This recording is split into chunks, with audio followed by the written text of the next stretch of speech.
नमस्ते friends, gardening with वंदना में आपका स्वागत है। आज जो मैं आपको पौधा दिखाने वाली हूँ वो इजी टू ग्रो प्लांट है। ये पौधे मैं इसलिए दिखा रही हूँ क्योंकि बरसातों के दिन हैं। अगर आप बिल्कुल नए हैं प्लांट उगाने में तो आपके लिए ये सारे ही पौधे लगाने के लिए बहुत ही अच्छे रहेंगे, जो कि पेरिनियल प्लांट हैं। जैसे पिछली वीडियो मैंने आपको नाग चंपा के पौधे के बारे में बताई थी, वो वीडियो आपने नहीं देखी हो तो वो भी देख ले, वो भी ईजी टू ग्रो प्लांट है। ये है मनोकामिनी का प्लांट। मनोकामिनी या मधुकामिनी इसको कहते हैं। आप इसको अपने यहाँ बहुत ही अच्छे से अट्रैक्ट कर सकते हैं, जितनी भी हनी बी हैं इसको लगा करके। पॉलिनेशन में ये बहुत ही अच्छा काम करता है।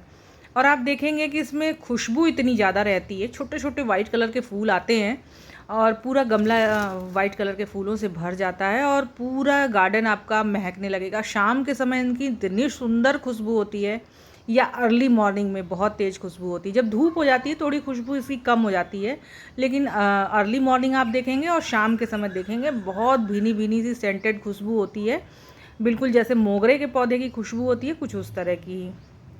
अब बात कर लेते हैं इसे लगाने का तरीका क्या है और मिट्टी कैसी हो, खाद वगैरह क्या देंगे, सनलाइट कैसी रखेंगे। तो एक हिस्सा मिट्टी, एक हिस्सा खाद और एक हिस्सा रिवर सैंड, ये परमानेंट प्लांट लगाने के लिए एक बेसिक मिट्टी है। और सैंड इसलिए मिलाते हैं क्योंकि थोड़ा सा मिट्टी पोरस हो जाता है उससे, और जो ड्रेन आउट होता है पानी वो फटाफट से जल्दी ड्रेन आउट हो जाएगा, तो मिट्टी में किसी भी तरह का कोई फंगस नहीं लगेगा और प्लांट अच्छे से ग्रो करेंगे, इसलिए ही सैंड मिलाया जाता है। तो इस तरह से आप अगर मिट्टी बना लेते हैं और इसे धूप में रखते हैं, जहाँ आपके यहाँ सबसे ज़्यादा धूप आती है वहाँ आप रख सकते हैं। 3 से 4 घंटे की भी धूप आएगी तब भी इसमें अच्छी फ्लावरिंग होगी। बहुत तेज़ जो मई जून के महीने में गर्मी पड़ती है उसमें थोड़ी से आप छायादार जगह पर रख दें। उसके अलावा आप पूरे साल इसको धूप में रख सकते हैं और इसमें बहुत लगातार फ्लावरिंग होती ही रहती है। एक बार फूल आ जाते हैं तो 3 से 4 दिनों तक रहते हैं, और अगर बारिश वगैरह हो गई इसके ऊपर तो फूल थोड़े जल्दी गिर जाते हैं। लेकिन आप देखेंगे कि पूरे साल इसमें फ्लावरिंग होती रहती है। हर 10 से 15 दिनों में एक लॉट फिर गुच्छों से भर जाएगा, और जब ये फूल जाएंगे उसके बाद से 10 से 15 दिनों में फिर नए फूल आ जाते हैं। तो अगर आपको लगातार फ्लावरिंग छोटी छोटी चाहिए और शाम के समय आपका जो गार्डन है वो खुशबू से भरा हुआ चाहिए, तो आप ये मधुकामिनी का पौधा या मनोकामिनी का पौधा लगा सकते हैं। इनकी 3 वेराइटियाँ आती हैं। तीनों वेराइटी इसमें की मेरे पास है। एक बहुत बड़ी होती है, उसके पेड़ नुमा जैसे अमरूद के पेड़ होते हैं उस तरह से उसका पेड़ भी बन जाता है। और ये मीडियम वैरायटी की है, और एक ड्वार्फ वैरायटी आती है जिसे टेबल कामिनी भी कहते हैं। अब बात कर लेते हैं इसमें खाद देने की।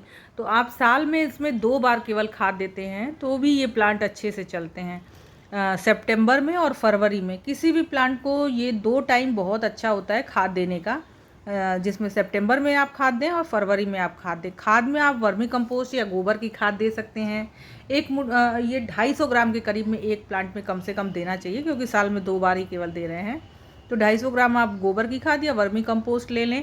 एक मुट्ठी नीम खली, एक मुट्ठी बोन मील, उतने में ही ये पर्याप्त अच्छे फूल देते हैं।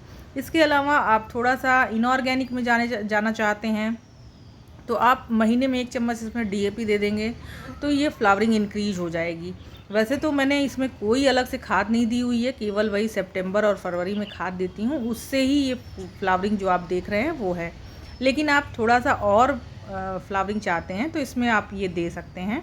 डीएपी को 1 चम्मच दीजिए केवल महीने में 1 बार, इससे आपके यहाँ फ्लावरिंग अच्छी होगी। फॉस्फोरस वाली जो खादें होती हैं वो प्लांट्स के लिए अच्छी होती हैं।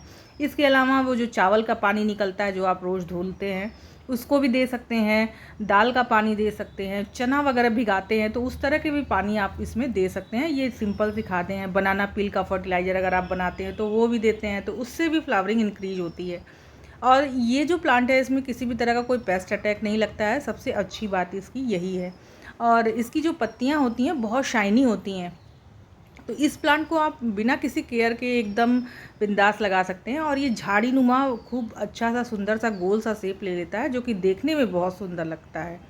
तो इस तरह से मधुकामिनी या मनोकामिनी के पौधे को आप अपने यहाँ ज़रूर लगाइए, और पूरा खुशबू से भर जाता है इसमें जब भी फ्लावरिंग होती है, और लगातार इसमें फ्लावरिंग होती ही रहती है। 1 लॉट फूलों का जैसे आ गया है अभी, और जब ये फूल ख़त्म हो जाएंगे तो 10 दिन भी नहीं लगेंगे, और फिर नए जो कलियां हैं वो बन करके आएंगी और फ्लावरिंग इसमें अच्छी होगी। तो ये छोटी सी जानकारी आपको कैसी लगी आप कमेंट करके ज़रूर बताइएगा, और गार्डनिंग से रिलेटेड वीडियोस देखना चाहते हैं तो मुझे सब्सक्राइब भी कर लीजिएगा। नमस्ते फ्रेंड।